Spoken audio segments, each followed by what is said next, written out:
శ్రీమాత్రే నమ. జయ గురు దత్తాత్రేయ నమ. ఈ వీడియోలో మనం సింహరాశి వారికి డిసెంబర్ 14 నుంచి 20వ తారీఖు మధ్యలో జరగబోయే వార ఫలాలు పరిశీలించినప్పుడు సింహరాశి వారికి ఈ వార ప్రారంభంలో 16వ తారీఖు వరకు రవి చతుర్థ స్థానంలో మిత్రక్షేత్రంలో సంచరించడం వల్ల జాతకుడు కొంతవరకు భూములు స్థిరాస్తులు కొనాలనే ఆలోచన ఆ ప్రయత్నంతో తిరగడం జరుగుతూ ఉంటుంది. ఏదో ఒక స్థిరాస్తి కొనాలనే మీ ఆలోచనకి ఈ వారంలో ఒక నిర్ణయం అన్నది తీసుకోవడం జరుగుతూ ఉంటుంది. అలాగే మీ కుటుంబంలో ఎవరికో ఒకరికి హోదా పెరగడం వల్ల వారికి ఏదో మంచి ఉద్యోగం రావడం వల్ల కొంతవరకు ఏదో ఒక ఫంక్షన్ లాంటిదో కుటుంబం అంతా కూడా సంతోషంగా ఉండడం జరిగే అవకాశం ఉంటుంది. అయితే 16వ తారీఖున రవి 5వ స్థానానికి వెళ్తున్నాడు. రాశ్యాధిపతిగా రవి 5వ స్థానానికి బయలుదేరుతూ అక్కడ ఉన్నటువంటి కుజగ్రహంతో కలియడం వల్ల ఏమవుతుందంటే మీకు ఉద్యోగపరంగా మీరు కొన్ని మార్పులు తప్పనిసరిగా ఎదుర్కోవలసి ఉంటుంది. అంటే మీకుగా ఉద్యోగం మారడం కానీ లేదా నిరుద్యోగులు కొత్త ఉద్యోగ ప్రయత్నం చేసి ఆ కొత్త ఉద్యోగంలో చేరడం కానీ జరిగే అవకాశం ఉంది.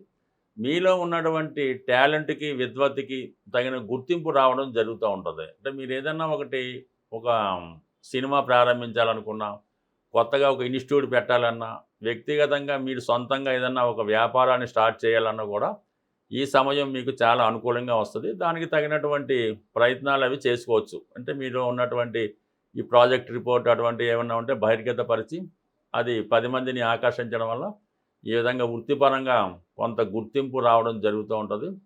బట్ ఏదైనా వృత్తిలో కొంత అభివృద్ధి కొన్ని నిర్ణయాలు తీసుకుంటారు. అయితే దానికి తగినటువంటి ఆర్థిక సౌకర్యం, అలాగే అధికారుల నుంచి పర్మిషన్లు, పెద్ద పెద్ద వాళ్ళతో పరిచయాలు ఇవన్నీ కూడా మీకు గురువు 11వ స్థానంలో ఉండి 5వ స్థానాన్ని వీక్షించడం వల్ల కంపల్సరీగా ఈ వారంలో మీరు అనుకున్నది ఏదైనా సరే, అది పెళ్ళైనా, ఒక ప్రేమ వ్యవహారం అయినా, ఒక సినిమా అయినా, లేదంటే ఒక ఇన్స్టిట్యూట్ అయినా, వ్యక్తిగతంగా మీరు ఏదైనా ఒక వ్యాపారం ప్రారంభించాలన్నా కూడా ఈ సమయంలో అది జరిగే అవకాశం ఉన్నది. ఎందుకంటే ఇది గొప్ప అవకాశం అన్నమాట. ఈ 16వ తారీఖు నుంచి రాష్ట్రాధిపతి రవి మిత్రస్థానంలో ధనుసులో ప్రవేశించడం, అలాగే మరి భాగ్యాధిపతిగా ఉన్నటువంటి కుజుడు అక్కడే సంచరించడం, అలాగే గురువు కూడా వీక్షించడం, ఇవన్నీ కూడా వ్యక్తిగతంగా మీకు కొద్దిగా ఓపికలే పెద్ద వయసులో ఉంటే మీ సంతానానికి ఇటువంటి అవకాశం రావడం జరుగుతూ ఉంటుంది.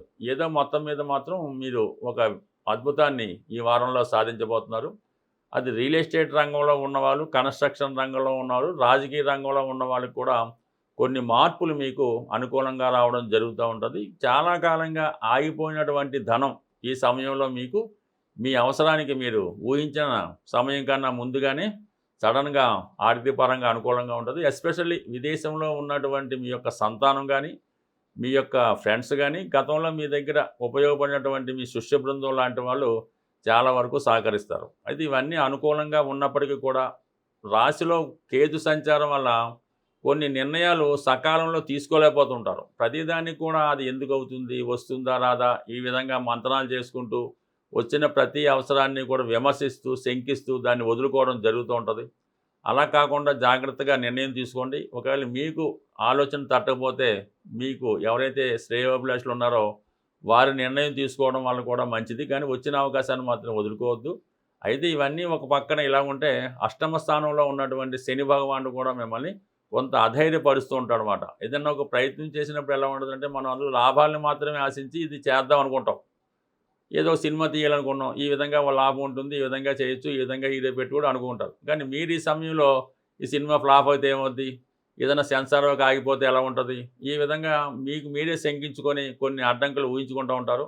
అలాగే మీరు అనుకున్న విధంగానే చివరి నిమిషంలో మీ ప్రయత్నం ఆగిపోవడం, మనీ బ్లాక్ అవ్వడం జరుగుతుంది. కాబట్టి సాధ్యమైనంత వరకు ఈ అష్టమ శని ప్రభావం వల్ల కొంతవరకు ప్రతిదీ కూడా కొంచెం పర్ఫెక్ట్గా చూసుకుంటూ మంచి సక్సెస్లో ఉన్నప్పుడు సక్సెస్గా ఉన్న వాళ్ళని పట్టుకొని జాగ్రత్తగా వెళ్ళడం వల్ల చాలా వరకు అనుకూలత ఏర్పడుతుంది. బట్ ఏదైనా మీరు ప్రతి వారం కానీ ప్రతి నెల కానీ ఈ శని భగవానుడికి అష్టమ శని ప్రభావానికి కొన్ని పరిహారాలు చేసుకోవడం వల్ల చాలా అవకాశాలు మీకు దగ్గరికి వచ్చి పోకుండా మీకు రావడం జరుగుతూ ఉంటుంది.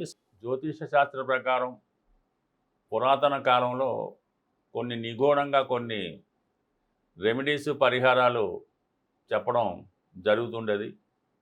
మీరేదైనా కోర్టు సమస్య కానీ, వైవాహిక జీవితంలో భార్యాభర్తల సమస్యలు కానీ, ఆర్థిక పరంగా అప్పుల బాధలు కానీ, కొంతమందికి వివాహం జరగడం లేదు అనుకున్న వాళ్ళు గురువింద గింజలు దొరుకుతూ ఉంటాయి మార్కెట్లో. ఇప్పుడు పెద్దగా ప్రచారంలో లేకపోయినా కొన్ని ఆయుర్వేద షాపుల్లో కూడా దొరికే అవకాశం ఉంటుంది.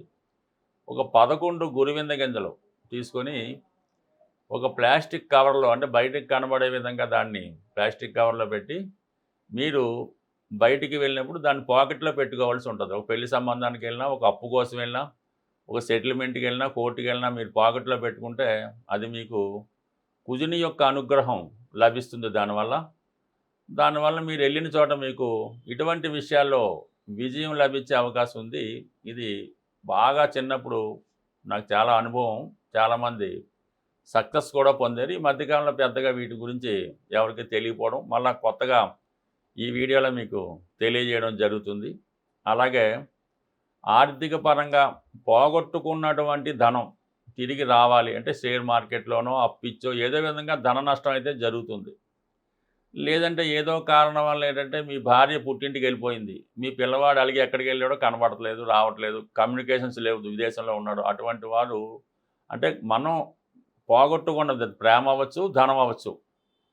గోమతి చక్రాలు 11 గోమతి చక్రాలు తీసుకొని శుభ్రంగా సోమవారం కానీ ఏదో రోజున ఆవు పాలతో వాటిని శుద్ధి చేసి ఈ 11 గోమతి చక్రాలు మీ పాకెట్లో పెట్టుకోవడం కానీ, అది సమస్య దీర్ఘకాలంగా ఉంటే మీరు మీ క్యాష్ బాక్స్లో కానీ మీకు దగ్గరలో మీకు నిత్యం కనబడే విధంగా అవి దగ్గర పెట్టుకోవడం వల్ల దూరమైనది ఏదైనా, అది ప్రేమ కానీ, పిల్లలు కానీ, ధనం కానీ తిరిగి నెమ్మదిగా పొందే అవకాశం ఉంటుంది.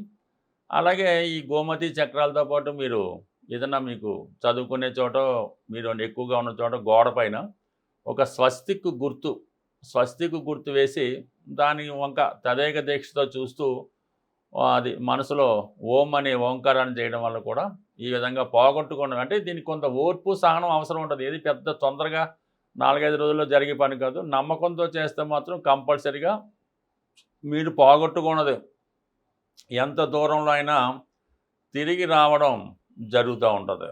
ఇది కూడా ఎక్కువ గతంలో ఈ గ్రామీణ ప్రాంతాల్లో కానీ, మారుమూల ప్రాంతాల్లో కానీ చేస్తూ ఉండేవారు. ఇప్పుడు అన్ని చోట్ల కూడా ఈ గోమతి చక్రాలు దొరుకుతున్నాయి కాబట్టి ఒక్కసారి ప్రయత్నం చేయండి. ఇంకొక ది బ్యూటిఫుల్ రెమెడీ ఏంటంటే, కొంతమంది ఏదన్నా ఒక బాగా మనోవిచారంతో ఏదన్నా ఒక గాలిలో ధూళో వాలింది, వీరికి ఏమైంది, ఎవరు ఏమైనా చేయించారా, ఎందుకు ఇబ్బంది కలుగుతుంది, లేదంటే ఏదన్నా అంటే తాంత్రిక శక్తులు ఏమైనా ప్రయోగించారా అన్న అనుమానం సాధారణంగా మీ కుటుంబంలో ఉన్నవారికి కనబడుతుంటుంది. అంటే వాళ్ళకి ఏదో రాహుదశ జన్మశనో కనబడినప్పుడు ఈ విధంగా చాలా నిరాశ నిస్పృహ మనోవిచారంతో ఉంటూ ఒక విధంగా టెండెన్సీ ఉంటుంటుంది. అటువంటి వాళ్ళకి ఒక చక్కగా విభూది, శివాలయంలో పూజ చేయని విభూతి తీసుకొని ఆ విభూది బొట్టు పెట్టుకుంటూ వాళ్ళ దగ్గర ఒక రుద్రాక్ష వాళ్ళ మెడలో ఎన్ని ముఖాలైనా పర్లేదు, 5 ముఖాలైనా పర్లేదు, ఒక మంచి మీడియం సైజు రుద్రాక్ష ధరిస్తూ నిత్యం విభూది ధరించడం వల్ల కేవలం కొద్ది రోజుల్లోనే, ఒక 18 రోజుల్లోనే అటువంటి వ్యామోహం నుంచి కానీ, నిరాశ నుంచి కానీ బయటపడడం జరుగుతుంటుంది. ఇవి ప్రాక్టికల్గా రుజువైనవి, నమ్మకంతో ఉన్నవి.